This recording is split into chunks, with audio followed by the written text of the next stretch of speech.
সবাই? আশা করছি সবাই খুব ভালো আছো আর আমিও ভীষণ ভালো আছি। তো দেখো আজকে চলে এসেছি তোমাদের সাথে আরও নতুন একটা ভ্লগ ভিডিও নিয়ে। আজকে হচ্ছে আমাদের লখনৌতে 2nd দিন আর 2nd দিনের এটা হচ্ছে পার্ট 2 এর ভ্লগ। কারণ পার্ট 1 এর ভ্লগ ভিডিও তোমাদের সাথে এর আগে শেয়ার করেছি। ওটা ছিল হচ্ছে রেসিডেন্সিতে গিয়েছিলাম, কচুরি খেয়েছিলাম, বাজপাই কচুরি ভান্ডারে গিয়েছিলাম, রাম আশ্রয়ের মিষ্টির দোকানে গিয়েছিলাম। তো কিছু খাওয়া দাওয়াও তো আছে। লখনৌতে খাওয়া দাওয়া ঘোরা বেড়ানো সবটাই তোমাদের সাথে শেয়ার করছি। আর লখনৌয়ের 4টে ব্লগ আছে, সেটা হচ্ছে আজকেই এই ব্লগটাই হচ্ছে লখনৌয়ের শেষ ব্লগ। মানে আজকেই হচ্ছে আমাদের শেষ দিন লখনৌতে। আজকে রাতে ট্রেন আছে আমাদের নৈনিতাল যাওয়ার জন্য। তো আজকের ব্লগটাই লাস্ট ব্লগ বলতে পারো। তো সকালে ব্রেকফাস্ট করে খাওয়া দাওয়া ঘোরা বেড়ানো কী করেছি সেটা তো আগের ব্লগে শেয়ার করেছি। তারপর রুমে গিয়েছিলাম, একটু রেস্ট নিয়েছি, ফ্রেশ হয়েছি। আর তারপরে এখন দুপুরবেলা এখন বেরিয়েছি খাওয়ার জন্য। আর আজকে আমরা যাচ্ছি লখনৌয়ের আরও একটা ফেমাস দোকান টুন্ডে কাবাব। আর এই টুন্ডে কাবাব হচ্ছে আমিনাবাগে, আর আমরা এখন আছি আমিনাবাগ মার্কেটের মধ্যে। তো এখানে যখন যাচ্ছিলাম মনে হচ্ছিল একদম আমাদের কলকাতা বড় বাজারের মতন পুরো এরিয়াটা। আর এখানে না বাজারের দর খুব সস্তা। তোমাদেরকে বলবো চিকনকারি যদি মানে জামা কাপড় কিছু কেনো সেটা অবশ্যই আমিনাবাগ থেকে কিনবে। কারণ কি আমরা আগের দিন ওই ফ্যাক্টরিতে গিয়েছিলাম, ওখান থেকেই কিনবে না আমি এটা বলবো, কারণ কি ওখানে দাম প্রচুর নেয়। আমিনাবাগে সেই তুলনায় দামটা অনেকটা সস্তা, ভালো জিনিসও পাবে আর সস্তা। ফ্যাক্টরি থেকে নিতেই হবে এমন তো কোনো কথা নেই। এটা আমার পার্সোনালি মনে হয়েছে তাই তোমাদের সাথে শেয়ার করলাম। কারণ সত্যি বলতে মানে জামাটার দাম অনেক বেশি নিয়েছে, আমার একটু গায়ে লেগেছিলো, এই জন্য তোমাদেরকে বললাম আর কি। তো যাই হোক দেখো আমরা এখন টুন্ডে কাবাবে এসে গেছি আর এখন বাজে প্রায় 3:10-15 মতন হবে। আর বাইরেটা দেখে তো পুরো অবাক হয়ে গেলাম, এত ভিড়। তারপর দেখো আমরা এখন আছি ফার্স্ট ফ্লোরে, এখানেও এসে দেখলাম বসার জায়গা একটুও নেই। এত ভিড় এত ভিড়, আমি ভাবছি মানে বিকেলবেলাও এখানে লোক এত ভিড় করে আছে।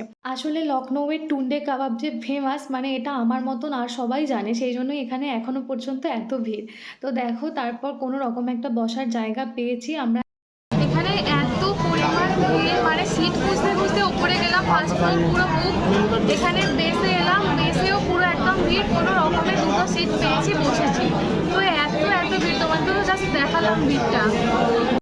এখানে তো টুন্ডে কাবাবের ফেমাস যে আইটেমটা সেটা হচ্ছে গালৌটি কাবাব আর হচ্ছে পরোটা, লাচ্চা পরোটা, তার সাথে গালৌটি। এখানে সব আইটেমগুলোই খুব ফেমাস, বিশেষ করে এখানে কাবাবের আইটেমগুলো বেশি। তো আমাদের একটা অর্ডার দেওয়া হচ্ছে তান্দুরি মটন কাবাব, গালৌটি কাবাব। এটা এখানকার মানে ফেমাস, সব থেকে ফেমাস। এই গালৌটি কাবাবের জন্মই হয়েছে এই রেস্টুরেন্ট থেকে। আর হচ্ছে আর একটা কী দেবো, চিকেন মালাই টিক্কা, একটা চিকেন মালাই টিক্কা, একটা আওয়াদি মটন বিরিয়ানি হাফ, আর কিছু এখানে রুটি নিতে হবে, মোগলাই পরোটা একটা, মোগলাই পরোটা বা স্পেশাল মোগলাই পরোটা একটা নিয়ে নাও, দুটো নিয়ে নাও, দুটো। ঠিক আছে। তো দেখো অর্ডার দেওয়া কমপ্লিট হয়ে গেছে, এখন খাবারের অপেক্ষায় বসে আছি। তোমাদের সাথে এখন একটু স্পেশাল একটা কথা শেয়ার করে নিই। তো আজকে হচ্ছে 23শে নভেম্বর আর 2025। আজকে আমাদের 2nd বিবাহবার্ষিকী। তো এবছর অ্যানিভার্সারির গিফট এটাই ছিল আমাদের এই লখনৌ আর নৈনিতাল ট্যুরটা। তো এটা অবশ্যই অনেকটা স্পেশাল আমার কাছে। আসলে যেহেতু আমরা বাড়ি থেকে দূরে থাকি, তো সেই জন্যই এত দূরে দুজনে মিলে সেলিব্রেট করব বা সেরকম কোনো ইচ্ছা বা মানে কোনোটাই কিছু ভালো লাগছে না। এমনি বাড়ি থেকে দূরে থাকতে খারাপ লাগে, তারপর আবার দুজনে মিলে কী সেলিব্রেশন করব। তো সেই জন্যই কি এই প্ল্যানটা করেছিল। তো আমার তো ভীষণ পছন্দ হয়েছে, ভীষণ ভালো লেগেছে। আর ওরকম একটা দিন স্পেশাল করে না, পুরো আমাকে একদম পুরো সারা সপ্তাহটা ধরে ঘুরিয়েছে আর খাইয়েছে, এরকম দারুণ খাবার। তো এবছরের অ্যানিভার্সারি গিফট আমার দারুণ লেগেছে। তোমাদের কেমন লাগলো অবশ্যই কিন্তু কমেন্ট বক্সে জানিও। চলো খাবার দিয়ে দেবে, এরপর খাবারটা দেওয়ার আগে তোমাদের সাথে একটা ছোট্ট গল্প শেয়ার করে নিই যে টুন্ডে কাবাবে এই যে গালাউটি কাবাবের জন্য আমরা এখানে এসেছি, কেন এত ফেমাস। তো সবার মানে এর একটা ছোট্ট গল্প আছে, গল্পটাই শেয়ার করবো আর কি। তো এখানে যে নবাব ছিলেন, নবাব আশাফুদ্দৌলা, সেই নবাব ছিলেন মানে কাবাব রসিক মানুষ, মানে কাবাব খেতে ভীষণ পছন্দ করতেন। কিন্তু তার দাঁত ছিল না, মানে দাঁত ফোকলা ছিল। তিনি প্রতিদিন তার আলাদা কাবাব খেতে চাইতেন। এই রকম অবস্থায় তার যে রাঁধুনি ছিল তিনি এক বুদ্ধি খাটিয়ে মটনের এক কাবাব বানিয়েছিলেন। মটন কাবাবটা বানানো হয়েছিল, মটনকে একদম পেস্ট করে তার কাবাব বানিয়েছিলেন, যেটা খেতে নবাবের কোনো সমস্যা হয়নি যেহেতু মটনটা পেস্ট করা ছিল সেই জন্য। তো এই মটন পেস্ট দিয়ে যে মানে খাবারটা তৈরি করেছিল, যে কাবাবটা, সেটার নামই হচ্ছে গালাউটি কাবাব। আর এই কাবাব এতটাই নরম যে মুখে দিলেই মেল্ট হয়ে যায়। আর গালাউ কথার অর্থই আমরা এটাই জানি যে মুখে দিলেই যেটা মেল্ট হয়ে যায় সেটাই। তো এখান থেকেই এই কাবাবের জন্ম, আর এটাই হচ্ছে তার আসল গল্প।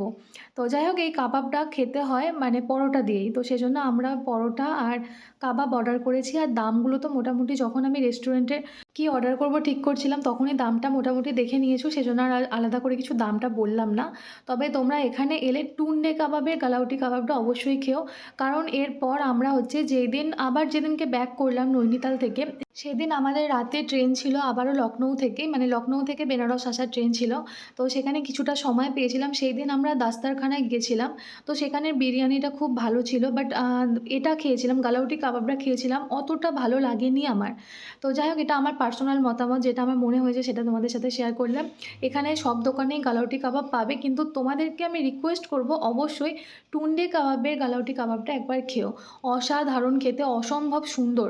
আর এখানে যে পরোটাটা ছিল না, পরোটাটাও ভীষণ সুন্দর খেতে ছিল, আর নরম, সবথেকে বড় কথা হচ্ছে সফট ছিল, ভীষণ ভালো। তো পরোটাটা দিয়ে কাবাবটা খেতে তো অসাধারণ লেগেছে আমাদের। তো যখন আসবে কিন্তু লখনৌয়ের নবাবী খাওয়া দাওয়া তোমাদেরকে আগে থেকেই বলে আসি, প্রথম ভিডিও থেকেই বলছি। আর লখনৌয়ের যে আমি 4টে ব্লগ ভিডিও তোমাদের সাথে শেয়ার করেছি, সেখানে শুধু ঘোরা নয়, লখনৌয়ের সম্পূর্ণ ট্যুরটা তোমাদের সাথে শেয়ার করেছি। আর এখানের যে সবথেকে ফেমাস খাবারগুলো, সেগুলো কিন্তু সব কটা শেয়ার করেছি। তো অবশ্যই আমার সিরিজের 4টে ব্লগ ভিডিও অবশ্যই দেখবে। দেখে অবশ্যই যখন তোমরা লখনৌতে আসবে এই সব কটা খাবারের দোকান অবশ্যই ট্রাই করো। ভীষণ ভালো খেতে, ভীষণ ভালো খেতে। আমরা 2 দিন হলো লখনৌতে আছি নবাবের শহরে, তার সাথে কিন্তু পাল্লা দিয়ে নবাবী খাওয়া দাওয়াটাও কিন্তু আমাদের চলছে। আর তার তো প্রমাণ আমার ব্লগ ভিডিওগুলো, 4টে ভিডিও অবশ্যই তোমরা দেখো, যারা এখনও পর্যন্ত দেখোনি অবশ্যই ভিডিওগুলো দেখবে, আশা করছি ভালো লাগবে। আর যারা এখনও ভাবছো লখনৌ যাবে অবশ্যই আমার ভিডিওগুলো দেখে তারপরে কিন্তু এসো। হচ্ছে চিকেন মালাই টিক্কা, স্যালাড তো আছেই। আর এখানে হচ্ছে হাফ মটন বিরিয়ানি, তার সাথে দিয়েছে রায়তা।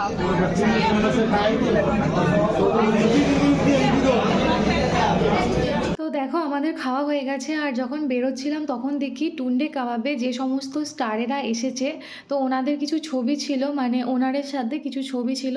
তো সেই ছবিগুলোই দেওয়ালে আটকানো ছিল, সেটা আমিও একটু দেখছিলাম আর ভাবলাম তোমাদের সাথেও শেয়ার করি।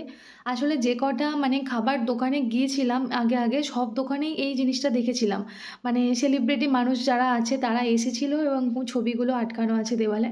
সব জায়গায় দেখানো সম্ভব হয়নি, বাট এখানে খুব সুন্দরভাবে দেওয়া ছিল বলে তোমাদের সাথে শেয়ার করলাম। তো খাওয়া দাওয়া হয়ে গেছে, এখন আমরা যাব হচ্ছে আম্বেদকর পার্কে। তো সেটার জন্যই যাচ্ছি। এই পুরো এলাকাটা একটু বেশি বিজি মনে হলো, আর রাস্তাঘাটে প্রচণ্ড ভিড় ছিল। তো একদম ছোটো মতো রাস্তাটা, ছোট বলতে আমাদের ওখানে বড় বাজারে যেরকম হয় না সবসময় ভিড় থাকে এরকম। তো দেখো টুন্ডে কাবাবে খেলাম, খাওয়া দাওয়া তো ভীষণ ভালো হলো, তোমাদের সাথে সবটাই শেয়ার করলাম। আর এখন যাচ্ছি হচ্ছে কি আম্বেদকর পার্কে। তো আমাদের আরেকটু আগে যাওয়া উচিত ছিল, কিন্তু দেরি হয়ে গেছে খাওয়া দাওয়া করতে, বাড়ি থেকে আসতেও দেরি হয়ে গেছে। তো এই জন্য দেখা যাক। তো দেখো এখন এসে গেছি আম্বেদকর পার্কে, তোমাদের দাদাভাই গেছে টিকিট কাটতে। ভীষণ সুন্দর, অনেকটা বড় এরিয়াটা, অনেক বড় এরিয়া জুড়ে। এই পার্কটা হচ্ছে বিশাল একটা স্মৃতিসৌধ, যেটা ডক্টর বি.আর. আম্বেদকরকে সম্মান জানাতে তৈরি করা হয়েছে। আর এই পার্কটা অবস্থিত উত্তরপ্রদেশের লখনৌয়ের গোমতী নগরে। এটা বিশাল বড় একটা পার্ক, আর এই পার্কটা পুরোটা তৈরি হয়েছে মার্বেল দিয়ে। তো আমি যখন ফার্স্ট গিয়েছিলাম তখন তো ভাবছিলাম মনে হয় চারিদিকে জল পড়ে আছে, এতটাই চকচক করছে, এতটাই গ্লেজি লাগছে।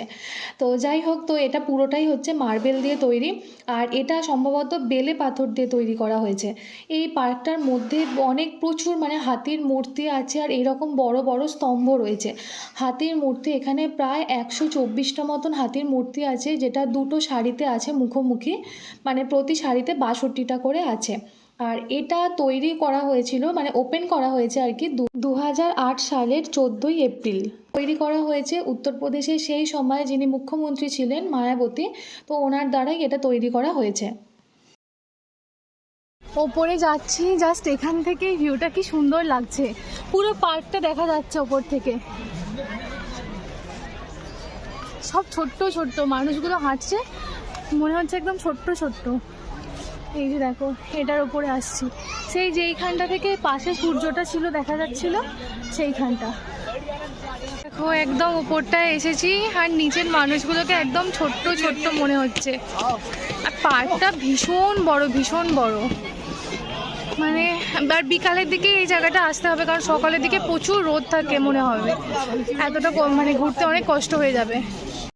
দেখো এখন একদম টপে চলে এসেছি আর ওপর থেকে নিচটা জাস্ট একবার দেখো, কি অসম্ভব সুন্দর লাগছে। প্রত্যেকটা স্টেপ বাই স্টেপ আসছি আর একবার করে তোমাদের সাথে শেয়ার করছি, কি সুন্দর লাগছে। এরপর যাব ওইখানে, ওখানে প্রায় 100টার মতো হাতির স্ট্যাচু আছে, তো ওটা ভীষণ সুন্দর দেখতে লাগে ওইখানটা। এরপর যাব, চলো। সন্ধেটা হচ্ছে যত না লাইটগুলো জ্বালাচ্ছে তো আরও সুন্দর দেখতে লাগছে। চলো এবার যাই নিচটায়। অন্ধকারই হয়ে গেল। এই যে হাতিগুলো প্রায় 50-60টার ওপর তো হাতি অবশ্যই আছে। এই যে দেখো কি সুন্দর লাগছে এইরকম এক লাইনে। আর একটু তাড়াতাড়ি আসতে পারলে ভালো হতো। এইদিকেও কিছু আছে, এদিকেও কিছু আছে, মুখোমুখি এদিকে আর এদিকে। ভীষণ সুন্দর জায়গাটা। এখানে বি.আর. আম্বেদকরের বেশ কয়েকটা স্ট্যাচু আছে, যার মধ্যে একটা স্ট্যাচু ব্রোঞ্জের তৈরি। এছাড়াও আরও যে দলিত যে নেতারা ছিল তাদের কিছু স্ট্যাচু আছে। তো ভীষণ সুন্দর, পার্কটা ভীষণ ভালো লেগেছে। আর একটা বিশেষ কথা বলে রাখি, এই পার্কের কোথাও তোমরা একটুও ঘাস পাবে না, মানে বিনা ঘাসের একটা পার্ক বলতে পারো। যেখানে আমরা পার্ক মানে প্রথমেই প্রচুর গাছপালা ঘাস বুঝি সেটাকে, কিন্তু এখানে কিন্তু ঘাস কোথাতেও নেই, পুরোটাই মার্বেলের তৈরি। যেহেতু ঘাস নেই, ছোট ছোট গাছপালা আছে কিছু। লখনৌ আসলে এটাকেও মিস করো না, অবশ্যই একবার এসো, খুব ভালো লাগবে জায়গাটা। তো যাই হোক, চলো সন্ধে হয়ে গেছে, এরপর আমাদেরকে বেরোতে হবে। আজকে রাতেই হচ্ছে কি আমাদের ট্রেন আছে কাঠগোদাম যাওয়ার জন্য। ওখান থেকে আর কি লখনৌ থেকে নৈনিতাল যাওয়া হবে। তো সেই জন্য তো আমরা বেশ কিছু একটু তাড়াতাড়ি করছিলাম, আর বেশিক্ষণ থাকলাম না। আর লাইটগুলো জ্বালার পর না আরও সুন্দর দেখতে লাগছিল, ভীষণ সুন্দর। অবশ্যই তোমরা এসো। আর আজকেই ছিল আমার লখনৌয়ের একদম লাস্ট ব্লগ। এরপর যে ব্লগ ভিডিও শেয়ার করব সেটা হচ্ছে নৈনিতালের ভিডিও। তো যাই হোক, ভিডিওটা কেমন লাগলো অবশ্যই কমেন্ট বক্সে জানিও। আর পুরো ভিডিওটা দেখার জন্য তোমাদেরকে অনেক অনেক ধন্যবাদ। যারা চ্যানেলে নতুন আছো তাদেরকে মোস্ট ওয়েলকাম তিথিস লাইফস্টাইলে। তো যারা ফার্স্ট টাইম আসছো অবশ্যই চ্যানেলটাকে সাবস্ক্রাইব করে পাশে থাকা বেল আইকনটা অল করে রাখবে। আর ভিডিওটা কেমন লাগলো অবশ্যই কমেন্ট বক্সে জানাতে কিন্তু ভুলবে না। চলো আজকের মতন টাটা, দেখা হচ্ছে পরের ব্লগে পরের ভিডিওতে। ততক্ষণ পর্যন্ত তোমরা সবাই খুব ভালো থেকো, সুস্থ থেকো আর সাবধানে থেকো। আজকের মতো